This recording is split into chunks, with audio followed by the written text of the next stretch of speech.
اعوذ باللہ من الشیطان الرجیم بسم اللہ الرحمن الرحیم سورۃ المائدہ آیت نمبر 45۔ وَكَتَبْنَا عَلَيْهِمْ فِيهَا أَنَّ النَّفْسَ بِالنَّفْسِ وَالْعَيْنَ بِالْعَيْنِ وَالْأَنفَ بِالْأَنفِ وَالْأُذُنَ بِالْأُذُنِ وَالسِّنَّ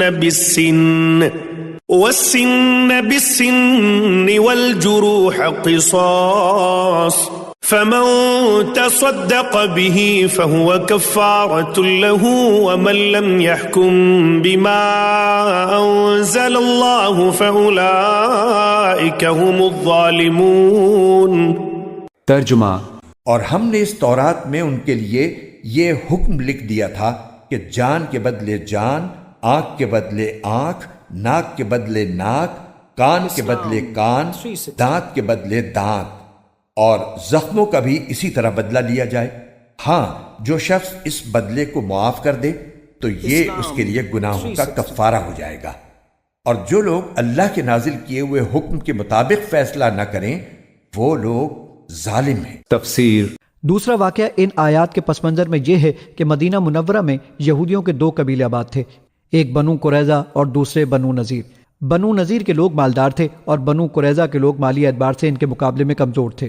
اگرچہ دونوں یہودی تھے مگر بنو نذیر نے ان کی کمزوری سے فائدہ اٹھا کر ان سے یہ ظالمانہ اصول طے کرا لیا تھا کہ اگر بنو نذیر کا کوئی آدمی بنو قریظہ کے کسی شخص کو قتل کرے گا تو قاتل سے جان کے بدلے جان کے اصول پر قصاص نہیں لیا جائے گا، بلکہ وہ خون بہا کے طور پر 70 وسق کھجورے دے گا۔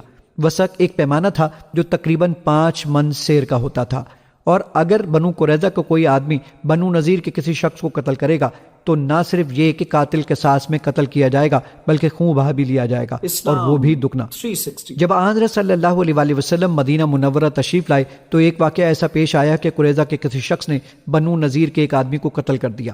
بنو نذیر نے جب اپنے سابق قرارداد کے مطابق قصاص اور خون بہا دونوں کا مطالبہ کیا تو قریظہ کے لوگوں نے اسے انصاف کے خلاف قرار دیا اور تجویز پیش کی کہ فیصلہ حضرت صلی اللہ علیہ وسلم سے کرایا جائے، کیونکہ اتنا وہ بھی جانتے تھے کہ آپ کا دین انصاف کا دین ہے۔ جب قریظہ کے لوگوں نے زیادہ اصرار کیا تو بنو نذیر نے کچھ منافقین کو مقرر کیا کہ وہ حضرت صلی اللہ علیہ وسلم سے غیر رسمی طور پر آپ کا اندیہ معلوم کریں، اور اگر آپ کا اندیہ بنو نذیر کے حق میں ہو تو فیصلہ ان سے کرائیں ورنہ ان سے فیصلہ نہ لیں۔ اس پس منظر میں یہ آیت بتا رہی ہے کہ تورات نے تو واضح طور پر فیصلہ دیا ہوا ہے کہ جان کے بدلے جان لینی ہے، اور اس لحاظ سے بنو نذیر کا مطالبہ سراسر ظالمانہ اور تورات کے خلاف ہے۔ آیت نمبر 46۔ وَقَفَّيْنَا عَلَىٰ آثَارِهِمْ بِعِيسَى ابْنِ مَرْيَمَ مُصَدِّقًا لِمَا بَيْنَ يَدَيْهِ من التوراة وآتيناه الإنجيل فيه هدى ونور ومصدقا لما بين يديه من التوراة وهدى وموعظة للمتقين۔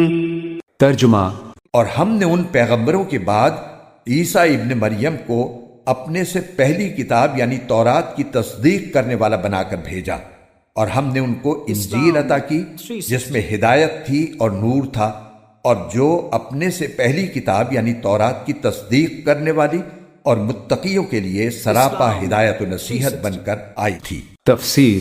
جو کچھ اس وقت موجود تھا اس کی تصدیق کرنے والی تھی، یعنی مسیح علیہ السلام کوئی نیا مذہب لے کر نہیں آئے تھے، بلکہ وہی ایک دین جو تمام پچھلے انبیاء کا دین تھا، مسیح کا دین بھی تھا، اور اسی کی طرف وہ دعوت دیتے تھے۔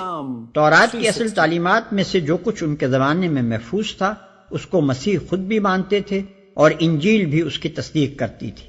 قرآن اس حقیقت کا بار بار اعادہ کرتا ہے کہ خدا کی طرف سے جتنے انبیاء دنیا کے کسی گوشے میں آئے ہیں ان میں سے کوئی بھی پچھلے انبیاء کی تردید کے لیے اور ان کے کام کو مٹا کر اپنا نیا مذہب چلانے کے لیے نہیں آیا تھا، بلکہ ہر نبی اپنے پیشرو انبیاء کی تصدیق کرتا تھا اور اسی کام کو فروغ دینے کے لیے آتا تھا جسے اگلوں نے ایک پاک ورثے کی حیثیت سے چھوڑا تھا۔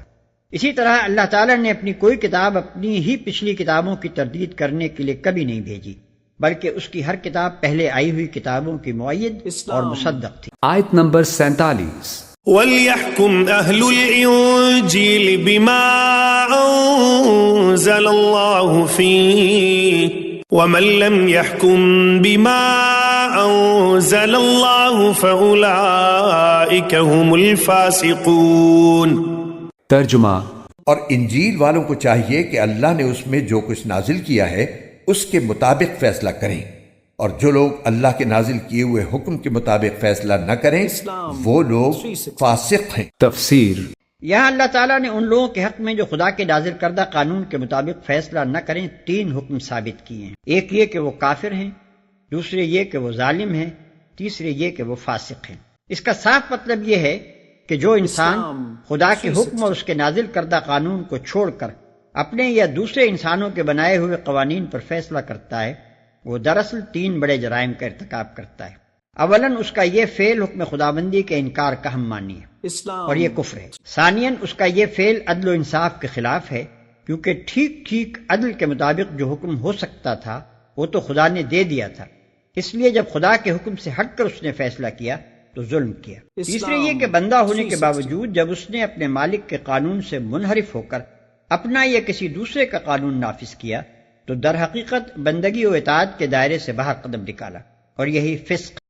آیت نمبر 48. وأنزلنا إليك الكتاب بالحق مصدقا لما بين يديه من الكتاب ومهيمنا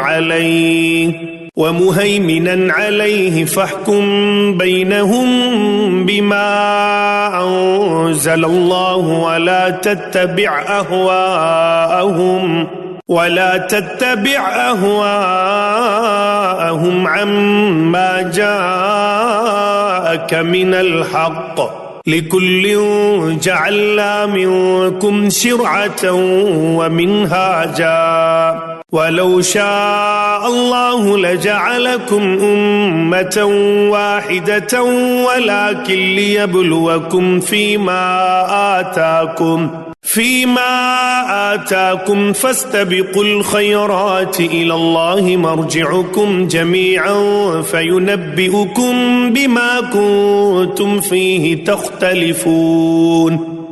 ترجمہ. اور اے رسول صلی اللہ علیہ وآلہ وسلم، ہم نے تم پر بھی حق پر مشتمل کتاب نازل کی ہے جو اپنے سے پہلی کتابوں کی تصدیق کرتی ہے اور ان کی نگہبان ہے، لہذا ان لوگوں کے درمیان اسی حکم کے مطابق فیصلہ کرو جو اللہ نے نازل کیا ہے، اور جو حق بات تمہارے پاس آ گئی ہے اسے چھوڑ کر ان کی خواہشات کے پیچھے نہ چلو. تم میں سے ہر ایک امت کے لیے ہم نے ایک الگ شریعت اور طریقہ مقرر کیا ہے، اور اگر اللہ چاہتا تو تم سب کو ایک امت بنا دیتا، لیکن الگ شریعتیں اس لیے دیں تاکہ جو کچھ اس نے تمہیں دیا ہے اس میں تمہیں آزمائے. لہذا نیکیوں میں ایک دوسرے سے آگے بڑھنے کی کوشش کرو. اللہ ہی کی طرف تم سب کو لوٹ کر جانا ہے، اس وقت وہ تمہیں وہ باتیں بتائے گا جن میں تم اختلاف کیا کرتے تھے. تفسیر. یہودی اور عیسائی حضرت صلی اللہ علیہ وآلہ وسلم کی دعوت کو قبول کرنے سے جو انکار کرتے تھے، اس کی ایک وجہ یہ تھی کہ اسلام میں عبادت کے طریقے اور بعض دوسرے احکام حضرت موسیٰ اور حضرت عیسیٰ علیہ السلام کی شریعت سے مختلف تھے، اور ان لوگوں کو ان نئے احکام پر عمل کرنا بھاری معلوم ہوتا تھا. اس آیت نے واضح فرمایا کہ اللہ تعالیٰ نے اپنی حکمت کے تحت مختلف پیغمبروں کو الگ الگ شریعتیں عطا فرمائی ہیں. اس کی ایک وجہ تو یہ ہے کہ ہر زمانے کے تقاضے الگ ہوتے ہیں، لیکن ایک وجہ یہ بھی ہے کہ اس کے ذریعے یہ واضح کرنا مقصود ہے کہ عبادت کا کوئی ایک طریقہ یا کوئی ایک قانون اپنی ذات میں کوئی تقدس نہیں رکھتا. اس میں جو کچھ تقدس پیدا ہوتا ہے وہ اللہ کے حکم سے پیدا ہوتا ہے. لہٰذا جس زمانے میں اللہ تعالیٰ جو حکم دے دیں وہی اس زمانے میں تقدس کا حامل ہے. اب ہوتا یہ ہے کہ جو لوگ ایک طریقے کے عادی ہو جاتے ہیں وہ اسی کو ذاتی طور پر مقدس سمجھ بیٹھتے ہیں، اور جب کوئی نیا پیغمبر نئی شریعت لے کر آتا ہے تو ان کا امتحان ہوتا ہے کہ وہ پرانے طریقے کو ذاتی طور پر مقدس سمجھ کر نئے طریقے کا انکار کر بیٹھتے ہیں، یا اللہ کے حکم کو اصل تقدس کا حامل سمجھ کر نئے حکم کو دل و جان سے تسلیم کرتے ہیں. آگے جو ارشاد فرمایا گیا ہے کہ لیکن تمہیں الگ شریعتیں اس لیے دیں تاکہ جو کچھ اس نے تمہیں دیا ہے اس میں تمہیں آزمائے، اس کا یہی مطلب ہے.